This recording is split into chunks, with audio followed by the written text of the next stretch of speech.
우리나라가 수년 전부터 큰 재앙이 많이 있었습니다.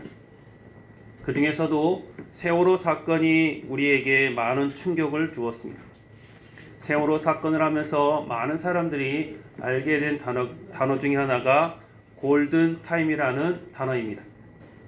즉, 생명을 구할 수 있는 그 시간, 그 사람이 죽기 전에 그 사람을 구할 수 있는 그 시간이 골든 타임이다라고 합니다. 그래서 그 골든 타임을 지킬 수 있느냐 없느냐에 따라서 사람이 사느냐 죽느냐가 결정이 되어집니다. 그래서 우리나라는 대체적으로 119가 잘 되어져 있습니다. 119에 전화만 하면 어디서든지 119 차가 앰뷸런스가 달려와서 우리를 거의 5분 10분이면 병원에 데리러 가는 것을 볼 수 있습니다. 그런데 최근에는 또 의료 대란이 일어나면서 119에 타긴 했지만 병원이 없어서 받아줄 응급실이 없어서 돌다가 죽는 사람도 많이 생겼습니다.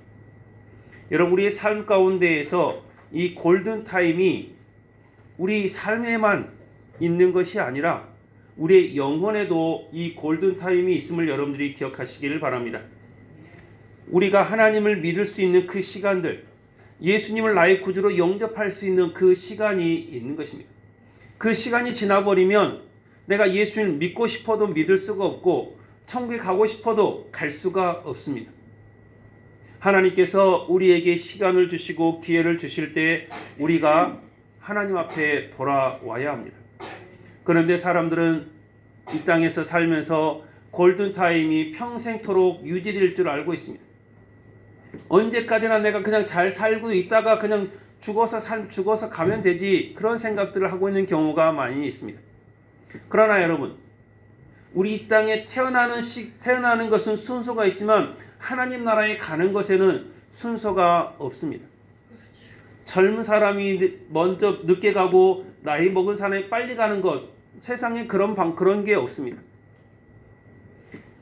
우리들은 하나님 안에서 우리의 영혼의 골든타임을 잘 지켜나가야 됩니다.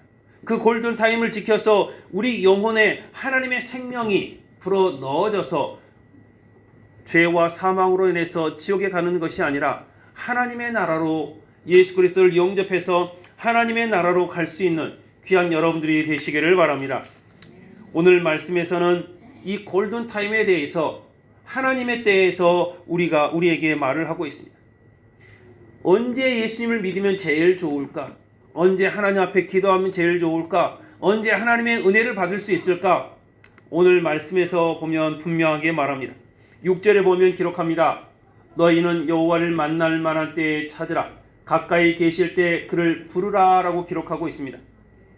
우리에게도 말하고 있습니다. 믿지 않는 사람들에게만 너희는 예수님을 영접하고 하나님의 백성이 되라, 그 말이 아니라 믿는 우리들에게도 하나님께서 말합니다. 예배를 드리고 있는 지금 이 순간에도 하나님께서 우리에게 말씀하십니다. 여호와를 만날 만한 이때, 하나님께서 가까이 계실 때 너희는 하나님 앞에 찾고 부르짖으라 라고 말을 하고 있습니다. 여러분, 우리 일상생활을 살아가면서 우리가 생업을 종사하면서 하나님을 만나는 것이 그렇게 쉽지는 않습니다. 일단은 내가 먹고 사는 일이 있기 때문에, 내가 먹고 사는 일 때문에 하나님과 조금 떨어져 있습니다. 그렇지만 하나님 앞에 예배하는 이 시간은 어떻습니까? 하나님 앞에 예배하는 이 시간은 하나님 앞에 더욱더 가까이 나오는 시간이 아니겠습니까? 하나님 앞에 나와서 하나님의 말씀을 듣고 하나님을 찬양하고 하나님께 기도하는 시간이 바로 이 예배하는 시간이 아니겠습니까? 바로 이 시간이 여호와를 만날 만한 때입니다. 하나님의 구원이 우리에게 선포되어지는 때임을 여러분들이 기억하시길 바랍니다. 그럼 우리가 언제 하나님을 찾아야 되겠습니까? 하나님 앞에 나오는 이 예배 시간에, 하나님 앞에 나와서 하나님 앞에 내 안에 있는 모든 것을 하나님 앞에 내어 맡기고 하나님의 음성을 듣는 귀한 시간이 되시기를 바랍니다. 그래서 우리에게도 항상 예수님께서 요한복음 4장 24절에서 말합니다. 하나님은 영이시니 예배하는 자가 영과 진리로 예배할지니라 라고 말하고 있습니다. 하나님 앞에 예배하는 사람들, 영과 진리로 하나님 앞에 나왔을 때 하나님께서 그 예배를 기뻐 받으시고 하나님께서 그와 함께 주신다라고 우리에게 분명하게 말씀을 하고 있습니다. 여러분, 하나님을 만날 만한 때, 하나님 앞에 우리가 부르짖어 기도할 수 있을 때, 그때 여러분들이 그때를 놓치지 마시고 하나님 앞에 구하시기를 바랍니다. 하나님을 떠나버리면, 하나님과 동떨어져서 살기 시작하면 하나님 앞에 내가 왜 기도해야 되는지, 내가 왜 하나님 앞에 나와서 예배해야 되는지 그 이유조차도 잃어버리고 살아가는 경우가 많이 있습니다. 사랑하는 성도 여러분, 신명기 30장 11절에서 말합니다. 내가 오늘 네게 명령한 이 명령은 네게 어려운 것도 아니요 먼 것도 아니라 라고 말하고 있습니다. 30장 14절에서 말합니다. 오직 그 말씀이 내게 매우 가까워서 내 입에 있으며 내 마음에 있은즉 네가 이를 행할 수 있느니라 라고 말하고 있습니다. 하나님의 말씀, 하나님의 마음은 멀리 있지 않고 우리 가까이에 있고 우리 삶 가운데 있음을 여러분들이 기억하시기를 바랍니다. 내가 하나님을 찾으면 하나님께서 그 자리에 계십니다. 우리가 하나님 앞에 나와서 우리가 하나님을 부르짖으면 예수님, 그리고 예수를 찾으면 성령님 하면서 성님을 찾으면 하나님께서 그 자리 가운데 계심을 여러분들이 믿으시기를 바랍니다. 다른 종교들처럼 어디를 다른 사람을 통해야 된다든지 뭔가를 해야 된다든지 그런 것이 아니라 우리가 하나님을 찾기만 하면, 하나님을 부르짖기만 하면 하나님께서 여러분과 함께 하심을 여러분들이 믿으시기를 바랍니다. 하나님은 멀리 계시지 않습니다. 하나님은 멀리 동떨어져 있는 분이 아니십니다. 예수님께서 이 땅에 오실 때에도 왕으로 오셨지만 겸손한 모습으로 오셨습니다. 가난한 목수의 아들로 오셨습니다. 예루살렘에 들어갈 때 나귀의 새끼를 타고 그렇게 예루살렘에 들어가셨습니다. 높은 자리에서 예수님께서 계시는 것이 아니라 모든 사람들이 만날 수 있는 그곳에 예수님께서 계셨습니다. 예수 앞에 나오지 못하는 사람들을 위해서 예수님께서는 예루살렘을 비롯해서 이스라엘 온 전역을 다 돌아다니셨습니다. 거라사 지방에 있는 그 귀신 들린 그 한 사람을 위해서 예수님께서는 밤에 배를 타고 그 거라사 지방으로 건너가셨습니다. 배고파서 허덕이던 그 사람들, 들판에서 예수님의 말씀을 듣던 그 사람들이 집에 돌아가다가 쓰러질까봐 예수님께서는 그들을 위해서 먹을 것을 주셨습니다. 예수님께서는 언제나 우리 가운데 계셨고 우리에게 필요한 것들을 예수님께서는 너무나도 잘 알고 계십니다. 사랑하는 성도 여러분, 여러분이 하나님을 찾으면 그 자리에 하나님께서 함께 계심을 여러분들이 믿으시기를 바랍니다. 오늘 7절에 보면 기록합니다. 악인은 그 길을, 불의한 자는 그 생각을 버리고 여호와께로 돌아오라. 그리하면 그가 긍휼히 여기시리라. 우리 하나님께로 돌아오라. 그가 너그럽게 용서하시리라 라고 기록하고 있습니다. 하나님께 돌아오기만 하면, 하나님을 찾기만 하면 우리가 과거에 어떤 죄를 지었든지 어떤 삶을 살았든지 하나님께서는 그것을 생각지 않으시고 예수 그리스도의 보혈로 그것을 다 깨끗이 씻어 주시겠다라고 분명하게 약속하고 있습니다. 우리의 모든 죄를, 과거의 모든 죄를 너그럽게 다 용서해 주시겠다고 말씀하고 있습니다. 우리의 모든 문제를 하나님께서 다 해결해 주실 줄로 믿으시기를 바랍니다. 지금 우리가 하나님 앞에 나와야 하는 것입니다. 내년에 내가 좀 더 일 좀 하고 내가 돈 좀 벌고 내가 좀 더 편해지면, 언제 내가 돈을 다 벌고 언제 편해지겠습니까? 무덤에 가야 내가 편해지는 것입니다. 세상에 돈을 다 번다고 한들 그 사람이 돈이 욕심이 없겠습니까? 내게 있는 것으로 만족하면서 하나님 앞에 영광 돌리는 사람, 그 사람이 하나님께서 기뻐하시는 사람이고 천국에 들어갈 수 있는 사람인 것입니다. 자족하기를 아는 사람, 만족할 줄 알면서 하나님 앞에 최선을 다하는 그 사람, 하나님께서 그 사람을 기뻐하실 줄로 믿으시기를 바랍니다. 누가복음 15장 24절에서 이렇게 기록합니다.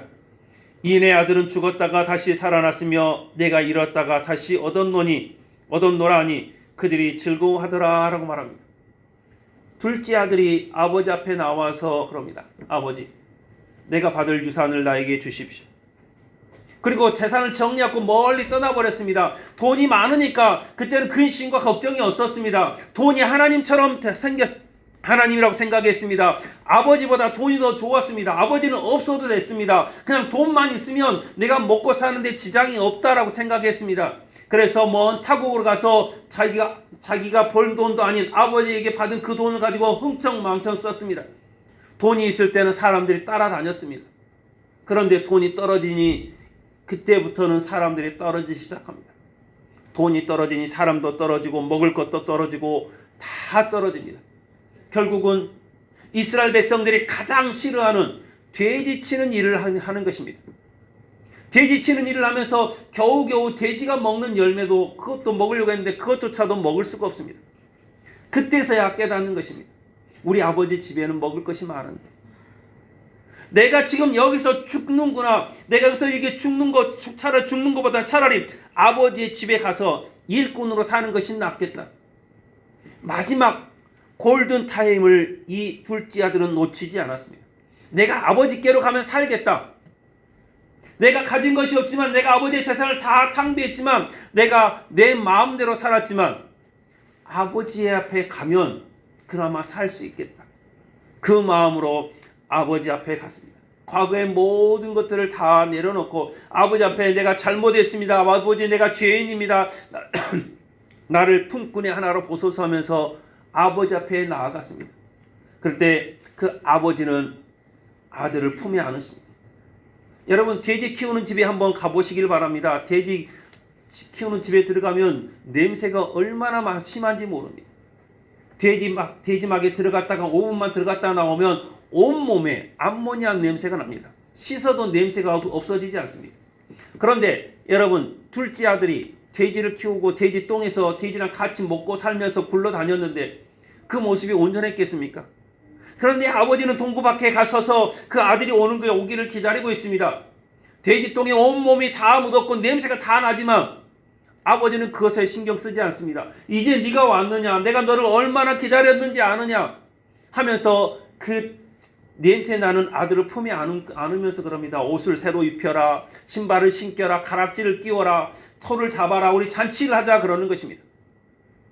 아버지께로 돌아왔기 때문에 그가 아버지 앞에 돌아와서 그 아버지 제가 잘못했습니다 라고 회개했을 때 아버지가 그를 품에 안고 아들로 인정해 주는 것입니다. 우리도 마찬가지입니다. 여러분 우리가 나는 괜찮다, 나는 큰아들처럼 아버지 말을 잘 듣고 신앙생활 잘한다 그런 것이 아닙니다. 하나님 보시기에는 큰 죄인이나 작은 죄인이나 다 똑같은 죄인인 것입니다. 하나님께서는 우리를 보시면서 우리를 용서해 주시기 위해서 우리를 부르십니다. 우리에게 너는 죄를 지었다, 너는 죄인이다, 너는 지옥으로 가라 그것을 위해서 우리를 부른 것이 아니라 하나님께서는 내가 너를 사랑한다, 내가 너에게 옷을 주겠다, 신발을 주겠다, 가락지를 주겠다 그런 마음으로 우리들을 부르고 계심을 여러분들이 기억하시기를 바랍니다. 하나님께서 보장하시는 용서는 여러분 절대로 변하지 않습니다. 오늘 8절에서부터 보면 기록합니다. 이는 내 생각이 너희 생각과 다르며 내 길은 너희 길과 다름이라. 여호와의 말씀이라. 이는 하늘이 땅보다 높음 같이 내 길은 너희 길보다 높으며 내 생각은 너희 생각보다 높음이라 라고 기록하고 있습니다. 너희들이 생각하는 거랑 내가 생각하는 게 다르다는 것입니다. 너희들은 너희 눈앞에 있는 이익만을 보지만 나는 너희들의 심령을 보고 너희들이 지옥에 가지 않고 하나님 나라에 들어오는 것을, 하나님의 백성이 되는 것을 보고 계신다는 것입니다. 너희들이 앞으로 변화될 것을 본다. 앞으로 너희들이 하나님의 백성이 되어서 하나님께 영광 돌릴 것을 내가 보니 너무나 기쁘다. 어서 오너라. 내가 너를 사랑한다. 내가 너를 기뻐한다 하면서 하나님께서 구원의 날을 우리에게 베풀어 주시는 것입니다. 사랑하는 성도 여러분, 다른 데 있지 않습니다. 하나님 안에 우리의 생명이 있음을 여러분들이 기억하시기를 바랍니다. 세월호 사건이 있었을 때 수많은 국민들이 세월호 사건 한쪽에 에어포켓이 있을 것이다. 그 에어포켓이 있으면 거기에서는 그나마 며칠이라도 몇 시간이라도 살 수 있을 것이다. 그 희망을 가졌습니다. 배가 뒤집어지면 배 바닥에서 공기층이 생깁니다. 그리고 그 공기를 마시는 순간만큼은 살 수가 있습니다. 그리고 그 공기가 떨어지면 그때부터는 이제 질식해서 죽는 것입니다. 하나님께서 우리에게 말씀하시는 것입니다. 너희들만 살려고 하지 마라. 너희 에어포켓 그것이 있지만 그것이 너희 능력, 너희 힘으로 되는 것이 아니다. 너희들이 이 땅에서 살아갈 수 있는 그 조그만 공간, 너희들을 위해서, 너희들의 이익을 위해서, 너희 출세를 위해서 아웅다웅하지 말라는 것입니다. 여러분, 하나님께서는 능력이 끝이 없으신 분이십니다. 사람이 만든 에어포켓은 여러분 한계가 있지만 하나님께서 만든 에어포켓이 여러분 한계가 있겠습니까? 온 세상을 주관하시는 분이십니다. 우리를 구원하시기 위해서 에어포켓을 만드신 하나님께서는 우리의 모든 것을 다 책임져 주실 줄로 믿으시기를 바랍니다. 10절에 보면 기록합니다. 이는 비와 눈이 하늘로부터 내려서 그리로 돌아가지 아니하고 땅을 적셔서 소출을 나게 하며 싹이 나게 하여 파종하는 자에게는 종자를 주며 먹는 자에게는 양식을 내준과 같이 내 입에서 나가는 말도 이와 같이 헛되이 내게로 돌아오지 아니하고 나의 기뻐하는 뜻을 이루며 내가 보낸 일을 형통하리라 라고 기록하고 있습니다. 하나님께서 우리에게 말씀하시고 약속하신 것은 변하지 않는다는 것입니다. 하늘에서 빗방울이 땅에 떨어지는 것처럼 하나님의 말씀이 우리 가운데 임하면 다시 하늘로 올라가지 않는다는 것입니다. 하나님께서 우리 가운데 계시고 우리가 하나님의 은혜를 구하기만 하고 하나님의 사랑 가운데 우리가 거하기만 하면 하나님께서 우리를 사랑해 주시고 우리를 붙들어 주심을 여러분들이 믿으시길 바랍니다. 그 하나님 앞에 나아가는 여러분들이 되시기를 바랍니다. 사랑하는 성도 여러분, 하나님의 은혜는 계속해서 우리에게 부어지는 것입니다. 끝이 없이 부어지는 하나님의 은혜입니다. 이 은혜가 우리에게 부어질 때 여러분 그 은혜의 때를 여러분들이 놓치지 마시기를 바랍니다. 예전에 로마 시대의 황제들은 항상 전쟁을 하는 황제들이었습니다. 그리고 그 옆에 신부를 항상 데리고 다닙니다. 신부들을 왜 데리고 다니느냐? 속설에서는 그렇게 말합니다. 신부들이 전쟁터에 나가서 전쟁을 승리하기 위해서 하나님 앞에 기도하기 위해서도 있지만 황제가 자기가 전쟁을 하면서 매일매일 사람을 죽여야 되는데 마지막 내가 사람 죽이다가 마지막 때에 내가 죽게 되면 내가 세례도 받지 못하고 죽을까봐 아니면 내가 세례를 베풀고 나서 세례를 받고 나서 사람을 죽이면 죄를 지으면 안 되니까 마지막에 내가 세례를 받고 죽기 위해서 내 모든 죄를 지금까지 있었던 모든 죄를 세례를 통해서 다 깨끗하게 하고 천국에 가기 위해서 옆에 사제를 그렇게 신부를 데리고 다녔다는 이야기도 있습니다. 하나님께서는 그렇게 해서라도 우리를 구원해 주시는 분이 하나님이십니다. 뭔가를 우리가 해야 되는 것이 아니라 하나님의 은혜가 하늘에서 비처럼 내리는 것입니다. 우리가 하나님의 은혜를 하늘로 높이 올려드릴 수가 없습니다. 비를 어떻게 하늘로 우리가 올릴 수가 있겠습니까? 하나님의 은혜가 비처럼 하늘에서 내리는 것처럼 우리 하나님의 은혜가 우리 안에 내리면 우리 안에 적셔서 우리를 통해서 세상으로 흘러나가게 될 줄로 믿으시기를 바랍니다. 여러분이 그 은혜를 지금 받으시기를 바랍니다. 내일 받아야지 모레 받아야지 여러분 그러지 마시고 하나님의 은혜의 비가 내릴 때 축복의 비가 내릴 때 여러분이 지금 바로 지금이 가장 좋은 때임을 여러분들이 기억하시기를 바랍니다. 마태복음 5장 18절에서 이렇게 기록합니다. 진실로 너희에게 이르노니 천지가 없어지기 전에는 율법의 1.1획도 결코 없어지지 아니하고 다 이루리라 라고 말하고 있습니다. 하나님께서 우리에게 은혜를 베푸시겠다라고 하십니다. 하나님께서 우리에게 구원의 날을 주시겠다 하셨습니다. 이것은 하나님께서 말씀하셨기 때문에 변하지 않는 진리인 것입니다. 지금 우리가 하나님 앞에 나가기만 하면 예수님을 나의 구주로 영접하기만 하면 하나님께서 우리에게 끝없는 은혜를 베풀어 주실 줄로 믿으시기를 바랍니다. 민수기 23장 19절에서도 이렇게 말합니다. 하나님은 사람이 아니시니 거짓말을 하지 않으시고 인생이 아니시니 후회가 없으시도다. 어찌 그 말씀하신 바를 행하지 않으시며 하신 말씀을 실행하지 않으시랴 라고 기록하고 있습니다. 성경에 기록된 모든 말씀을 하나님께서 다 이루어 주겠다라고 하십니다. 우리에게 베풀어 주시겠다고 하는 그 은혜를 풍성함을 하나님께서 다 주시겠다라고 분명하게 말씀하고 있습니다. 거짓말이 아닙니다. 눈속임이 아니라 다 하나님을 찾는 자들에게는 하나님께서 다 이 모든 것을 다 주실 줄로 믿으시기를 바랍니다. 네가 과거의 죄인이었지만 하나님의 은혜로 이제는 새로운 사람이 되었고 새로운 하나님의 백성이 되었으니 하나님께서 우리에게 모든 것을 다 부어 주시겠다고 하시는 것입니다. 사랑하는 성도 여러분, 이제는 여러분들이 하나님의 은혜 가운데 거하는 여러분들이 되시기를 바랍니다. 12절에 보면 기록합니다. 너희는 기쁨으로 나아가며 평안히 인도함을 받을 것이요 산들과 언덕들은 너희 앞에서 노래를 바라고 들의 모든 나무가 손뼉을 칠 것이며 잣나무는 가시나무를 대신하여 나며 화석류는 찔레를 대신하여 날 것이라. 이것이 여호와의 기념이 되며 영영한 표징이 되어 끊어지지 아니하리라 라고 기록하고 있습니다. 하나님께서 우리 가운데 계시면 이제는 우리 앞에 모든 것이 하나님의 은혜로 축복이 되고 형통함이 가득하게 될 줄로 믿습니다. 하나님 앞에 나와서 하나님 앞에 우리가 과거의 모든 죄를 용서받기만 하면, 우리의 모든 죄가 용서되고 하나님의 백성이 되면 우리 앞길에는 이제는 가시나무가 없습니다. 찔레나무가 없습니다. 하나님 안에서 우리가 이제는 기쁨으로 가득 채워질 줄로 믿으시길 바랍니다. 하나님의 이름을 위해서, 하나님의 영광을 위해서 하나님께서 일하고 계십니다.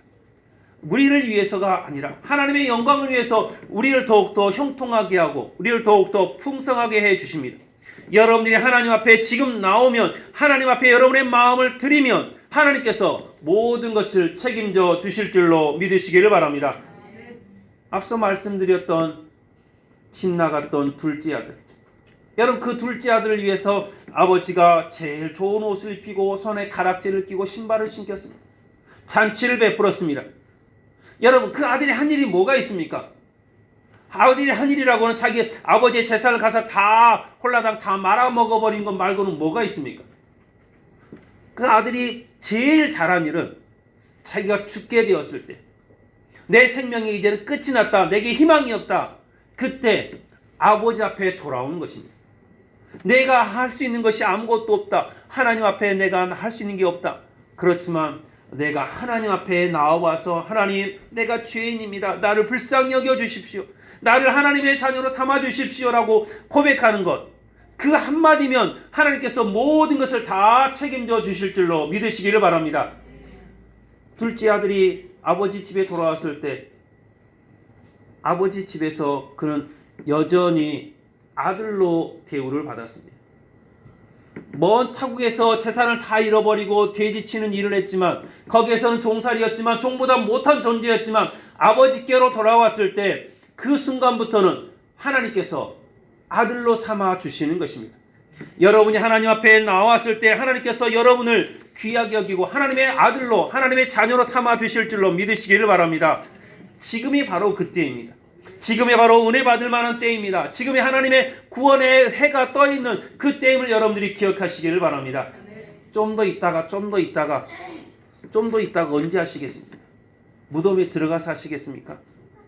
아니면 요즘 요양병원에 가면 아무것도 못하고 병원에 누워 계십니까?